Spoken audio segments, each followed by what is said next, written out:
بسم اللہ الرحمن الرحیم۔ السلام علیکم، میں نادیہ افضل ایک نئی معلوماتی ویڈیو کے ساتھ۔ سب سے پہلے میرے چینل کو سبسکرائب کریں، بیل آئیکن پہ کلک کریں، لائک کریں اور اس کے ساتھ ساتھ شیئر بھی کریں تاکہ آپ میری آنے والی اور معلوماتی اور دلچسپ ویڈیو دیکھ سکیں۔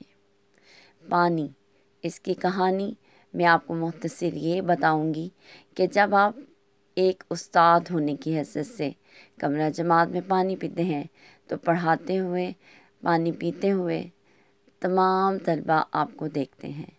ان کی نگاہوں کا احترام کریں اور ان کو بھی کہیں کہ بیٹا آپ بھی پانی پی لیں۔ اس طرح طلبہ کے ننھے ذہن نہ صرف خوش ہو جاتے ہیں بلکہ وہ بہت لگاؤ سے تعلیم حاصل کرتے ہیں۔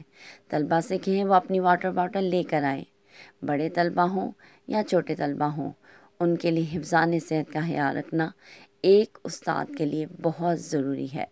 طلبہ سے کہیں کہ اپنی واٹر باٹل کو صاف رکھیں اور اسے اپنے بیگ میں رکھیں اور اس سے پانی پئیں تاکہ طلبہ خوش بھی رہیں اور اپنی توجہ پڑھائی پر مرکوز رکھیں۔ بہت شکریہ، اللہ حافظ۔